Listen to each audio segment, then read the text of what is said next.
Literatos TV e RDC com você. Estamos aqui finalmente para mostrar a nova edição, a edição número 89 da Revista de Divulgação Cultural, que chegou da gráfica e agora estará à disposição dos leitores. A Revista de Divulgação Cultural ela foi criada na FURB, a Universidade de Blumenau, em Santa Catarina, em 1977. Então faz bastante tempo. A revista circulou durante vários anos, com algumas interrupções, com alguma irregularidade, até o ano de 2006. Quando a edição 89 daquela época ia ser lançada, a publicação ela foi interrompida e ela ficou 10 anos fora do ar. Agora, em 2016, nós estamos retomando, nós, que eu digo, a editora da FURB, estamos retomando a publicação. E eu estou aqui para mostrar o que é que tem no número 89 da RDC, da nova RDC. Nova porque a gente está chegando com um novo projeto editorial, um novo formato. Apesar de ser uma revista feita dentro da universidade, ela não é uma revista propriamente acadêmica. Por falta de expressão melhor, eu gosto de dizer que a revista ela tem agora uma pegada jornalístico-reflexiva, ou seja, textos que podem ser do interesse de qualquer pessoa minimamente curiosa, vai encontrar muita coisa legal sobre vários assuntos, sobre vários aspectos dentro da revista de Divulgação Cultural. Aqui nós temos a capa, Super Ofertas Brasil, que é uma referência ao especial, à matéria principal, como a politicagem se revela nas prateleiras dos supermercados, que foi escrita por Marcos Matede, que é professor aqui da Universidade de Blumenau. Vamos abrir a revista, nós temos aqui uma publicidade da própria universidade, claro, a universidade que cedia a editora, que por sua vez faz a revista.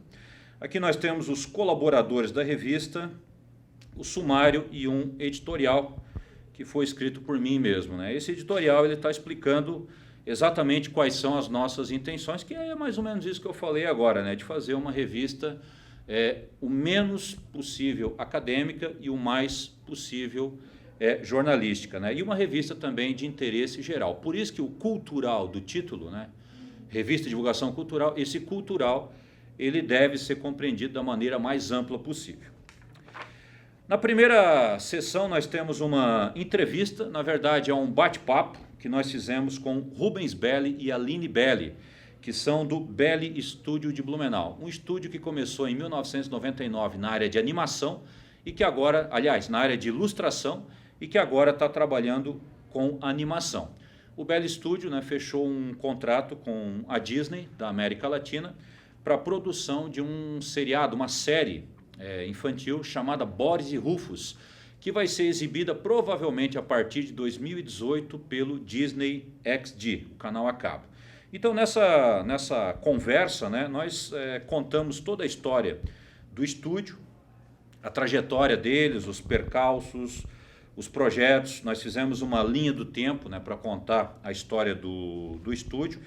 Enfim, a gente faz essa trajetória até o momento atual, fechando com essa série do Boris e Rufus.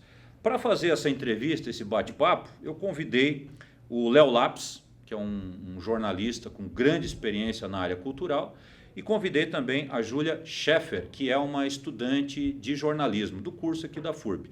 Então a ideia é justamente essa, reunir alguém com bastante experiência, alguém que está começando, eu fazendo a mediação e os nossos dois entrevistados. O resultado vocês encontram aqui nessa primeira sessão da Revista de Divulgação Cultural. A segunda matéria, no tópico literatura, Clarice Popstar, assinada pela professora Maria José Ribeiro, é mais conhecida pelos seus alunos como Tuca. Nós já fizemos um vídeo também, o Literatos TV fez um vídeo, uma entrevista com a Tuca a respeito desse ensaio, digamos assim, que ela escreve a respeito da Clarice Lispector. A Clarice Lispector todo mundo conhece como aquela escritora do Perto do Coração Selvagem ou dos contos Laços de Família, mas agora com as redes sociais, a Clarice está bombando na internet com frases que muitas vezes não são frases dela.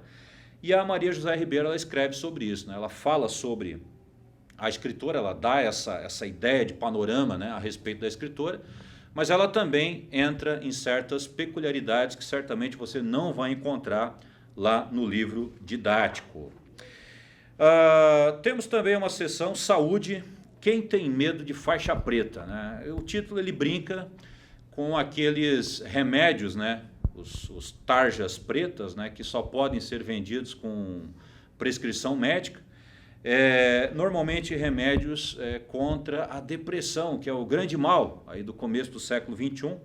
E quem assina esse artigo é o César Zillig, que é médico neurologista aqui em Blumenau. É um sujeito, né, um autor que colaborou durante muito tempo com a imprensa, e ele tem essa coisa, né, do texto que desce redondo, né, aquele texto em que ele explica questões, digamos, mais complexas com uma linguagem mais simples, né? E aí, repetindo, esse é o objetivo da revista. Trazer todo e qualquer assunto, por mais complexo que seja, mas tratá-lo, né, de uma maneira que seja compreensível pela maior quantidade possível de pessoas. É um artigo relativamente extenso, porque a revista também tem essa proposta de aprofundar, né, os seus temas, mas como eu disse, né, ele é de interesse geral e qualquer pessoa que se arriscar na leitura certamente vai ter grande proveito. Ele é um artigo bem informativo e que procura derrubar certos mitos, né, que são lançados a respeito da medicação, principalmente da medicação faixa preta. A outra seção, numa área mais cultural, né, é as epopeias e a cultura ocidental, do professor Dominique Santos, do Departamento de História da FURB. É muito interessante, é o artigo mais curtinho, né, da nossa revista, o artigo mais rápido, né, dessa edição, em que ele faz uma relação muito interessante entre as epopeias clássicas, como a Ilíada e a Odisseia, e, entre aspas, as epopeias que estão circulando hoje em dia, principalmente na televisão, em séries como Game of Thrones ou no cinema, né, em também séries como O Senhor dos Anéis. Quer dizer, o elemento épico, que é lá da antiguidade clássica, ele está mais presente do que nós podemos supor. Esse artigo ele é bastante esclarecedor nesse sentido. Na outra seção, nós temos uma matéria que fala especificamente da FURB, é a única matéria da revista que fala da universidade, de um tópico mesmo aqui interno, né, que são as 3 décadas da editora da FURB. Ou seja, a editora da FURB, nesse ano 2016, está completando 30 anos de existência. Então, nós temos aqui uma reportagem da Giovanna Pietrzaca, né, uma jornalista profissional. Ela trabalhou muito tempo na RBS e hoje ela é assessora de imprensa da FURB. E ela faz um levantamento, né, muito interessante desses 30 anos, né, dessa trajetória. Primeiro, como a editora foi criada, né, as dificuldades iniciais, né, quem gosta de história com certeza vai curtir essa reportagem. É feito também aqui um levantamento de fotografias mais antigas, nós temos aqui o primeiro conselho editorial, nós temos a impressão ainda com uma gráfica de tipos móveis, né, que existia aqui dentro da universidade, até chegar aos tempos atuais, né, com os livros, né, publicados de maneira mais moderna, inclusive online, os e-books, né, toda a evolução da editora da FURB.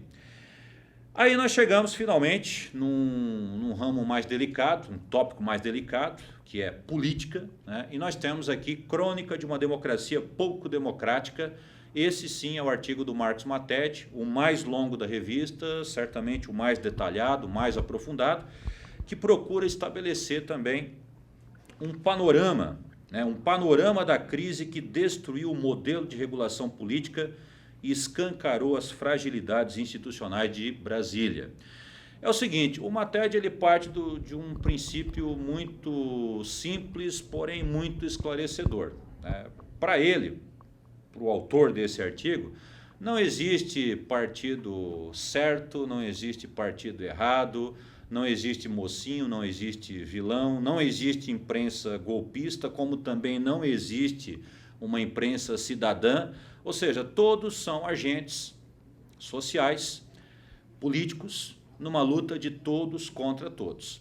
E aí ele fala num certo modelo de regulação política, né, que vem regulando a vida política brasileira nas últimas décadas, e com os escândalos, né, do Mensalão, do Lava Jato, o processo que levou ao impeachment da presidente Dilma Rousseff. Quer dizer, todos esses acontecimentos, né, mais recentes, eles colocaram esse modelo de regulação política em xeque, e agora o Brasil ele precisa se reinventar, ou seja, o sistema político brasileiro ele precisa se reinventar. Qual é o caminho, né, que esse novo modelo de regulação vai seguir? Um caminho positivo? Um caminho negativo? Ninguém sabe. Mas o panorama ele está dado, né, no artigo do professor Marcos Matede. Na sequência, nós temos Os Trabalhadores do Mar, um ensaio fotográfico sobre o maior terminal pesqueiro do país, que fica em Santa Catarina. É um ensaio do jornalista fotográfico Lucas Amorelli. Alguns dessas fotografias foram publicadas, inclusive, na imprensa internacional, no The Guardian, por exemplo, e o Lucas Amorelli, né, ele cedeu esse ensaio fotográfico, né, gratuitamente para a revista de divulgação cultural. Então, o nosso agradecimento ao Lucas, né, um trabalho fantástico, né, um trabalho que levou mais de 3 meses de apuração, e nós temos a oportunidade de apresentar aos leitores da RDC.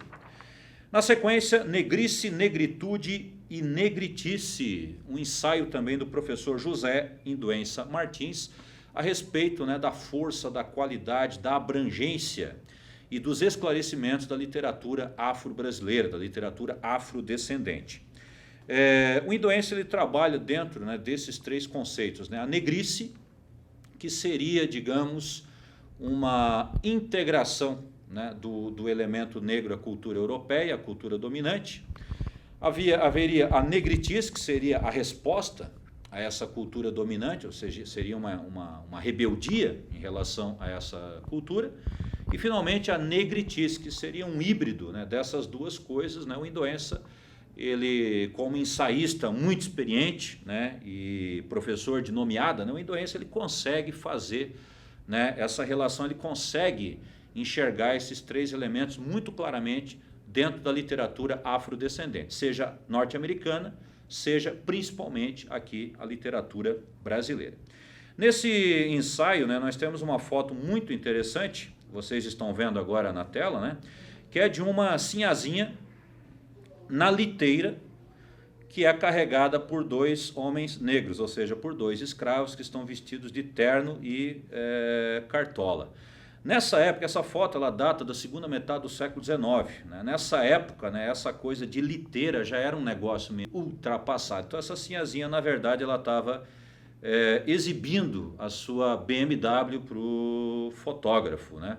É muito interessante como a gente consegue ler também a história da escravidão através das fotografias, né, que são relativamente abundantes nos arquivos históricos e também na internet. No setor, né, na seção opinião, nós temos a virada à direita e a ofensiva dos neocons, dos neoconservadores, assinado pelo professor Leonardo Brandão, que também é do Departamento de História da FURB. Né? O Brandão ele faz um artigo, ele também procura enxergar a realidade brasileira atual, passando também pelo impeachment, né, pelo processo de impeachment, os últimos acontecimentos. Ele procura enxergar isso de uma visão mais à esquerda, né, fazendo, né, a crítica também dos meios de comunicação e dos chamados partidos de direita. Então aqui a revista Divulgação Cultural ela não tem nenhum tipo de laço político, portanto existe espaço para todas as opiniões, sejam elas de que tendência forem. Tá? Quem vai preencher o vácuo informativo local? Esse é um artigo do Evandro de Assis, hoje professor da universidade. O Evandro de Assis foi editor-chefe do Jornal de Santa Catarina, do grupo RBS. A RBS, no princípio de 2016, vendeu todas as suas operações em Santa Catarina, o que para o Evandro, né, é um sintoma da crise do jornalismo. Então nós temos a chamada aqui que diz o seguinte, né, a crise do jornalismo pode levar o setor a um beco sem saída ou a uma renascença revolucionária. Então está aqui, o Evandro ele explica com muita propriedade o que está acontecendo com a imprensa, principalmente a imprensa escrita, a imprensa dos jornais, né, os impressos mesmo, e os problemas, né, dos meios digitais, porque muitas vezes os meios digitais eles têm mais audiência até que o impresso tinha antigamente, No entanto, existe uma dificuldade de capitalizar, ou seja, existe uma dificuldade de comercializar esse conteúdo, né? E essa é a crise que vai precisar de uma solução. O jornalismo vai morrer? Não vai morrer, isso aí não tem como. Agora a questão a ser respondida é como que esse modelo de negócios ele vai ser renovado. Na sequência, o Estado laico é sagrado, um artigo do Josué de Souza, que é um pesquisador também da sociologia das religiões, e ele trabalha muito com um fenômeno que vem ganhando força no Brasil contemporâneo, que é a influência das bancadas evangélicas na vida política brasileira. Ou seja, como os partidos que são ligados, né, aos pastores, às igrejas evangélicas, principalmente a Assembleia de Deus, Igreja Universal do Reino de Deus, né, e outras denominações, como esses partidos eles estão conseguindo chegar ao legislativo, como eles estão tendo cada vez mais força e como eles acabam influenciando, né, nos rumos políticos do Brasil contemporâneo. Influenciando inclusive na área de políticas públicas e políticas relacionadas ao comportamento. Questão do aborto, questão do casamento gay, questão da adoção de crianças por pessoas do mesmo sexo, né? E é um fenômeno que está aí, está na cara de todo mundo, é uma coisa que está crescendo. Agora com a eleição do Crivella, né, para a Prefeitura do Rio de Janeiro, quer dizer, nós temos também um cargo muito importante no Executivo, que está também nas mãos da Igreja Universal. Então esse artigo ele procura refletir sobre essa tendência. Ficção. Claro que a revista de divulgação cultural ela não poderia prescindir da literatura, a literatura que é aquilo que nos faz felizes, né? Nós temos um conto inédito do escritor Miguel Sanches Neto, O Outro Lado de Kafka. O Miguel Sanches, um escritor muito importante da literatura brasileira contemporânea, ele já publicou vários romances, é um autor largamente premiado, um autor traduzido para os principais idiomas estrangeiros, e ele também, né, muito gentilmente cedeu, né, os direitos autorais desse conto para ser publicado aqui em primeira mão, né, na revista de divulgação cultural. Nosso agradecimento também ao Miguel Sanches Neto, e um conto muito interessante e de leitura rápida, com certeza. Você que gosta de literatura ou você que ainda não gosta de literatura, com certeza você vai gostar. E para terminar, claro, né, não poderíamos deixar de fora a poesia. Então nós temos uma página, nós teremos, né, nessa nova fase da RDC, sempre teremos uma página dedicada à poesia.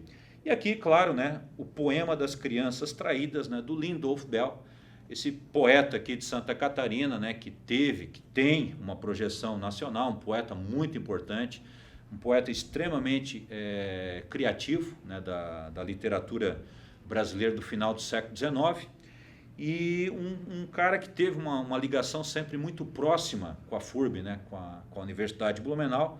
Temos aqui então o Poema das Crianças Traídas, né, que foi publicado em 1964. Agora o que é interessante é que parece que esse poema ele é mais atual hoje do que na época em que ele foi escrito e publicado pela primeira vez. Leia o poema e veja se você concorda comigo ou não. No fechamento da revista, aqui na quarta capa, né, nós colocamos, né, não é uma propaganda, né, mas é um lembrete, né, dos 30 anos da editora da FURB, 30 anos apostando no conhecimento.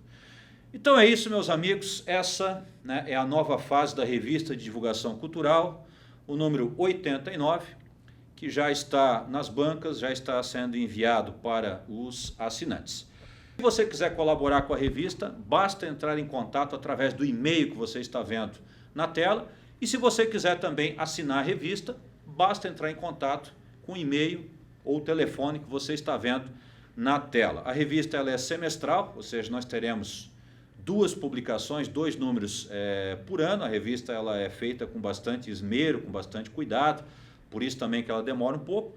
Eu convido vocês, né, quem estiver interessado em colaborar, e também quem estiver interessado em assinar. É isso, obrigado pela atenção. O Literatos TV sempre está com você e agora participando também da RDC, a Revista de Divulgação Cultural. Valeu!